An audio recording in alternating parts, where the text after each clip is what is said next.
Dear students, in gravitation part first, we have studied Newton's law of gravitation, Kepler's laws, and magnitude of centripetal force. Now in part 2, we will learn acceleration due to gravitational force. By Newton's law of gravitation, you know the formula for centripetal force. It is F equal to Gmm upon R square. What is G? Universal constant of gravitation. Capital M mass of earth, small m mass of object. ये आपका अर्थ है, इसका mass capital M और जो object है वो exactly इसके ऊपर है and its mass is small m. The radius of earth is r, मतलब the distance of the particle from the center of earth is r. याद रखना, हमको हमेशा जो distance है वो earth के center से ही लेनी है. That will be the distance between the mass and the center of earth and we call it r. So remember, by Newton's law of gravitation, F is equal to Gmm upon r square. Actually अब आपका wait कितना है? Suppose किसी आदमी का wait है 100 kilogram. इसका मतलब उसका मास 100 नहीं है. वेट मतलब उस ऑब्जेक्ट का mass multiply by acceleration due to gravity. So the weight of object is mg. अच्छा, weight is nothing but what? It's a force. So we can also say F is equal to mg. So you can equate equation 1 and equation 2. So we have mg equal to Gmm upon r square. Mass of object is same for both. M gets cancelled. Then g equal to Gm by r square. This is the acceleration due to gravitational force of Earth. Now we can calculate the value of g as, what is the value of capital G? 6.67 into 10 raised to minus 11 Newton meter square per kilogram square. Mass of earth is 6 into 10 raised to 24 kilogram. Radius of earth r is equal to 6400 kilometer. That is 6400 into 10 raised to 3 meter. That is 6.4 into 10 raised to 6 meter. ये सब values आप इसमें substitute करेंगे तो आपको मिलेगा g equal to 9.8 metre per second square. ये g हमने ऑब्जर्व किया कीपिंग इन माइंड कि earth is sphere. So average value of acceleration due to gravity is 9.8 metre per second square. I hope you got it. Remember, Earth is not a perfect sphere. Therefore, value of G will not be same everywhere. I repeat, Earth is not perfect square. Therefore, value of G will not be same everywhere. Now we will see what is the value of G at different places. Now, G changes by many factor. Suppose for example, सबसे पहले हम लोग देखेंगे कि अलग अलग जगह पे, for example, value of G on surface of Earth, average value is 9.8. Let's see, अगर मान लो कोई ऑब्जेक्ट काफी हाइट पर है तो देखेंगे कि उसका वैल्यू कितना होता है. So remember, सबसे पहले on the surface of Earth, the value of G कितना है? Gm by r square. I repeat, the value of G on the surface of Earth is Gm by r square. What's a G? Universal constant of gravitation. Capital M mass of Earth, r radius of Earth. So the value of G is 9.8 meter per second square on an average. अब ये आपका अर्थ है, उसका radius r है. The value of G कब था? जब वो सरफेस पे था. अगर मान लो ऑब्जेक्ट कुछ हाइट पर है and the height is h from the surface of earth. Height can be anything, 100 kilometer, 200 kilometer, 500 kilometer, 1000 kilometer, 10,000 kilometer, कितने में हो सकते हैं. तो अगर मान लो कोई ऑब्जेक्ट है वो कुछ हाइट पर है, इसका मतलब क्या हुआ, the distance between the object and the centre of earth increases.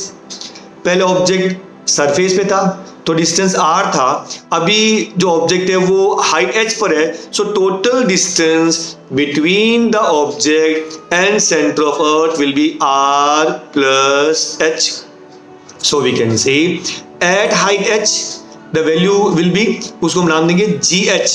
h मतलब acceleration due to gravity at height h. तो उसका वैल्यू कैसे चेंज होगा, gh equal to gm upon r plus h the whole square. ये है आपका distance. Now see please, पहले distance r square था, अभी r प्लस h स्क्वायर है. क्योंकि अगर किसी इक्वेशन में डिनोमिनेटर बढ़ेगा तो value will decrease. So we can say पहले r स्क्वायर था तो वैल्यू g था, अभी r प्लस h स्क्वायर है. मतलब जैसे जैसे डिनोमिनेटर बढ़ेगा वैसे वैसे value of g keep on decreasing. Therefore gh का वैल्यू g से कम है. इसका मतलब क्या हुआ कि जैसे जैसे height of object from surface increases वैसे वैसे value of gh keep on decreasing. अगर आप हाइट और बड़ा करेंगे तो gh का वैल्यू और कम होता जाएगा. देयरफॉर वी कैन से, पहली बात कि gh हमेशा g से कम रहेगा. दूसरी बात, as height increases gh decreases, gh keep on decreasing. The value of g also changes due to shape of earth. यानी जो वैल्यू ऑफ g है वो अर्थ के शेप पे भी डिपेंड करता है. हमने डिस्कस किया था कि earth is not a perfect sphere. Actually देखा जाए तो अर्थ इज एन ऑब्लेट, मतलब वो एक्चुअली इलिप्स जैसा है. सो what you observe that the shape of earth is oblate. इसका मतलब ये हुआ कि अर्थ ऐसा ऑब्लेट शेप करेगा, मतलब वो पोल्स के ऊपर फ्लैटन रहेगा और इक्वेटर पे बल्ज रहेगा. मतलब radius of earth at pole is less as compare to radius of earth at equator. यानी जो सरफेस है पोल का जो सरफेस है वो सेंटर से पास में है और जो इक्वेटर है वो सेंटर से काफी दूर है. तो अगर मान लो surface of earth is closer तो वहां पे value of g will be more, और अगर डिस्टेंस ज़्यादा है तो वैल्यू कम होगा. So what you observe that poles पे the value of g is 9.83 metre per second square and equator पे 9.78 metre per second square. Hence we conclude that the value of g is not same everywhere on the surface of earth. It is maximum on the surface of poles and it is minimum on the equator. क्योंकि poles जो है वो centre से close में है और जो equator है वो सेंटर से दूर है. Now the value of g also depends upon depth from surface of earth. कहना मतलब ये हुआ कि अगर सरफेस ऑफ अर्थ पर ऑब्जेक्ट है तो द वैल्यू ऑफ g 9.8 है, लेकिन जैसे जैसे आप नीचे जाएंगे मतलब सरफेस के अंदर मतलब माइंस के अंदर जाएंगे तो वैसे वैल्यू ऑफ g कम होगा. इसका मेन रीजन क्या है, प्लीज हियर. ये आपका अर्थ है and this the radius of अर्थ.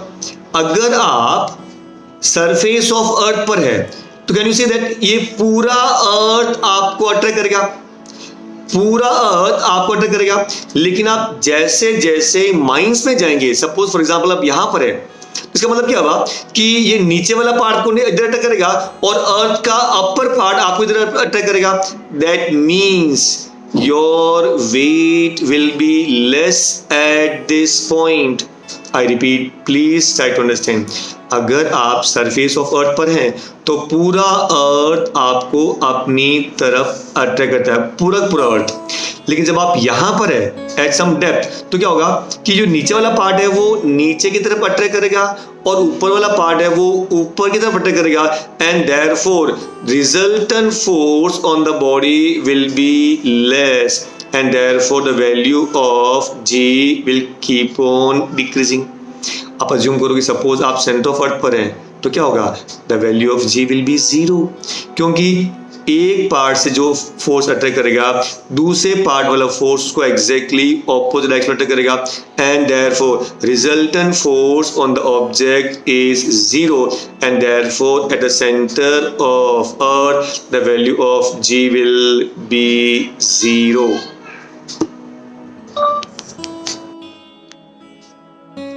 ये स्टूडेंट्स, अगर आप कोई ऑब्जेक्ट कुछ हाइट पे ऊपर लेके जाएंगे एंड यू रिलीज इट, तो यू नो दैट जब वो ऑब्जेक्ट रिलीज करेंगे देन ऑब्जेक्ट को अर्थ अपनी तरफ अट्रैक्ट करेगा।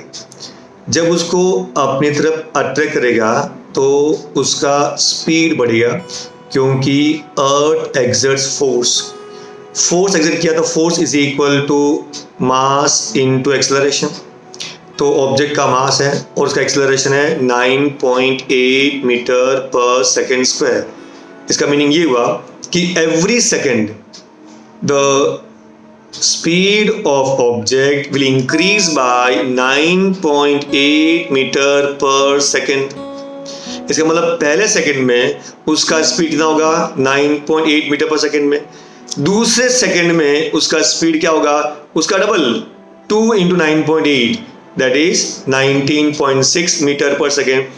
Therefore every moment the speed of object will keep on increasing because earth attracts it, and when no opposing force is there then this fall is called as free fall. You know kinematical equation. The equations are, first equation is V equal to U plus AT, S equal to UT plus half AT square, and third equation is V square equal to U square plus 2AS. When the body is about to fall freely, then initial velocity will be equal to 0, and therefore we observe that the velocity of the object will be V equal to 0 plus AT. Now पहले second में the time will be 1, and therefore velocity in first second will be equal to 9.8 into 1, that will be equal to 9.8 meter per second. Similarly, velocity in 2 seconds will be equal to 9.8 into 2, that's equal to 19.6 meter per second. That means velocity of object keep on increasing. Similarly, the distance also keep on increasing. पहले second में the distance will be u is 0, so this will be equal to 0 into t will be 0 plus half into a is 9.8 into 1 square divided by 2, so 4.9. so distance covered by the object in first second will be 4.9 meter. जैसे जैसे time बढ़ेगा वैसे वैसे distance keep on increasing. Third equation आपको ये देगा कि what will be the velocity after some time, और यू कैन कैलकुलेट। हम लोग अगर मान लो अगर ये आपको मालूम है कि डिस्टेंस कितना है तो वी कैन कैलकुलेट उस समय उसका स्पीड कितना होगा। So these are the equations during free fall. What is weightlessness? It's very important concept.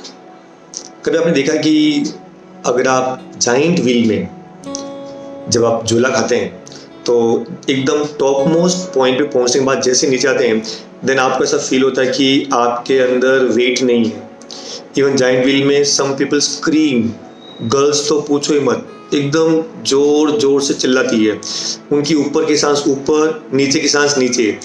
So at some point the people feel कि उनमें वेट ही नहीं है। वेटलेसनेस का मतलब ये नहीं होता उनका वेट जीरो होता है, but feeling of no weight is called as weightlessness. I give one more example. मान लो आप एक एलिवेटर में है, मतलब एक लिफ्ट में है, और लिफ्ट मान लो 10वें फ्लोर पर है। अच्छा, अब जब आप लिफ्ट में है देन आपको अर्थ अपनी तरफ अट्रैक्ट करता है, therefore you have acceleration due to gravity that is 9.8. When you exert force on the lift, लेकिन लिफ्ट नीचे जाती है, lift also exert force on your feet in upward direction. I repeat, when you are on the surface of lift, then you apply force on the surface of lift. At the same time जो lift है वो आपके feet के ऊपर force exert करता है in upward direction, and that is called as normal reaction.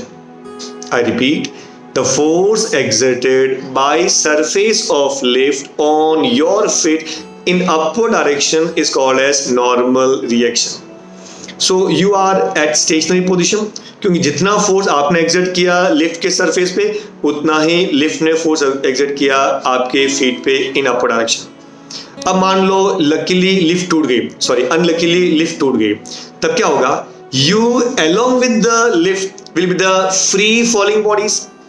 उस समय आप लिफ्ट के सरफेस पे कोई फोर्स एक्सर्ट नहीं कर सकते, क्योंकि लिफ्ट आपके साथ में नीचे जा रही है, and therefore that moment is called as weightlessness. आपका वेट जीरो नहीं हुआ, लेकिन चूंकि लिफ्ट के सरफेस ने आपके फीट के ऊपर कोई फोर्स एक्सर्ट नहीं किया, and therefore you feel weightlessness. So this feeling of weightlessness is called, the feeling of having no weight is called as weightlessness. Now mathematically we will derive it. I give one more example. आपने देखा कि जो लोग astronauts जब when they move in satellite around earth, उस समय अगर आप उनकी फोटो देखिए, जैसे फॉर एग्जांपल कल्पना चावला की उनकी कई वीडियोस अवेलेबल है, आप देखेंगे जो उनके जो बाल है वैसे हवा में लहराते हैं। They can not drink water, उनको क्या करना पड़ता है? Using the straw they have to suck it up. They can not walk, अपने जो पेट को उन्होंने चेन से बांध के, और जब खींचेंगे तो they will move, and they keep on moving here and there. मतलब they can not walk, they can not drink water, and their hair will simply keep on floating in air. इसका reason क्या है? Because they feel weightlessness in that particular spaceship. अभी इसका reason क्या है कि उसमें वहां पे weightlessness क्यों है? Now see the mathematically how I can explain you. The force on a person when it revolves around the earth is called as centripetal force. We have discussed already. So centripetal force is mv square upon r. लेकिन आपका जो wait है, that weight is equal to mg. आप इनको आप equate करो तो क्या मिलेगा? g equal to v square upon r, क्योंकि m will get cancel. So g equal to v square upon r. v square upon r is the acceleration of the particle. तो जो ऑब्जेक्ट का acceleration v square upon r है, and that is equal to g, मतलब acceleration due to gravity, मतलब you are free falling body. और जब आप free falling body है, you will feel weightlessness, and therefore astronauts in spaceship always feel weightlessness, because जो उनका acceleration है move करने का, that acceleration is equal to acceleration due to gravity, मतलब उनका वेट वैल्यू होता है 9.8 metre per second square. Now what is potential energy? Energy possessed by body due to its shape, place and configuration. For example, अगर मान लो कोई object surface of earth पर है तो उसका पोटेंशियल एनर्जी जीरो होता है, क्योंकि पोटेंशियल एनर्जी का फॉर्मूला है mgh. So height of object from surface of earth is zero. आप सरफेस ऑफ अर्थ पर हैं, आपका हाइट सरफेस से जीरो है, and therefore potential energy will be equal to zero. अगर आप अर्थ के स्लाइटली ऊपर हैं, 1 किलोमीटर 2 किलोमीटर, तो कुछ हाइट रहेगी, और उस हाइट की वजह से आपके पास में पोटेंशियल एनर्जी होगी। That energy stored is potential energy. आप धनुष लो और धनुष के प्रत्यंचा को जोर से खींचो, जब आप खींचेंगे ना देन इट्स जो स्ट्रिंग है वो स्ट्रेच होता है, और आपने जोर से खींचा तो आपने वर्क डन किया था, और वो एनर्जी जो आपके पास में थी आपने यूटिलाइज किया उस प्रत्यंचा को खींचने के लिए, and therefore the energy is stored in that धनुष। आपकी जो एनर्जी है वो उस धनुष में स्टोर हो गई है, and therefore it will contain potential energy. Then what do you mean by gravitational potential energy? ये potential energy stored in the object due to Earth's force is called as gravitational potential energy. Gravitational potential energy का formula क्या होता है? Gravitational potential into mass. Actually तीन field same होती है, gravitational field, electric field and magnetic field. याद रखना, electrical potential energy will be electric potential, or we can say electrostatic potential multiplied by charge. I repeat, electric field में basic thing charge होता है, तो यहाँ पे मास की जगह पे हम लोग यू रिप्लेस करेंगे चार्ज को।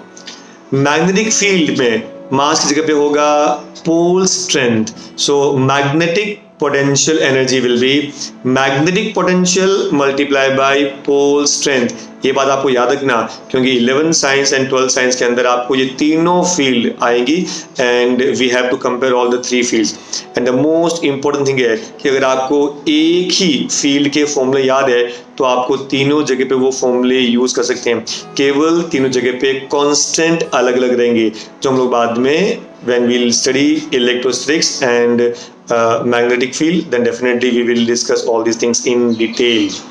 So यहाँ पे you can see that gravitational potential energy equal to gravitational potential is minus gm by r plus h multiplied by mass।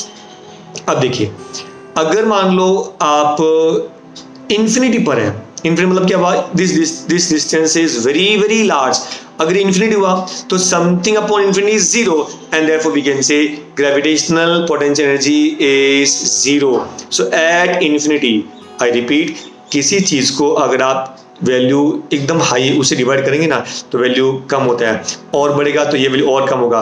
When this becomes infinity then this becomes zero. So please remember, at infinity the gravitational potential energy is zero. Now will discuss escape velocity. What is escape velocity?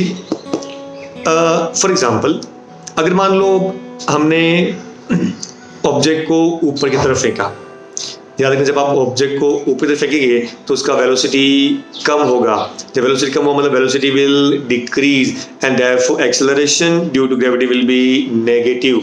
I repeat, when you throw any object in upward direction, then acceleration due to gravity will be minus. Second thing, जब आप उसको फेंकेंगे तो वो ऊपर जाने के बाद में रुकेगा। अगर आपका इनिशियल वेलोसिटी बढ़ाएंगे तो वो हाइट ज़्यादा होगा, और ज़्यादा बढ़ाएंगे तो और ज़्यादा होगा। कहना मतलब ये हुआ कि जितना आपका इनिशियल वेलोसिटी होगा उससे we can calculate distance covered by the object from the surface of earth. For example, look at Newton's third law, v square equal to u square plus 2as। v मतलब final velocity, u मतलब initial velocity, a मतलब acceleration, s मतलब distance covered. तो याद रखना, जैसे मैंने कहा था कि जब आप फेंकेंगे तो काफी टाइम के बाद में कुछ डिस्टेंस पे जाने के बाद वो रुक जाएगा, मतलब final velocity will be zero, and u is the initial velocity with which you have thrown the object in upward direction। u मतलब वो इनिशियल वेलोसिटी है जिससे आपने ऑब्जेक्ट को फेंका था, and acceleration due to gravity is minus g। so substitute here, v का value 0 final velocity, u initial velocity plus 2 into minus g into s।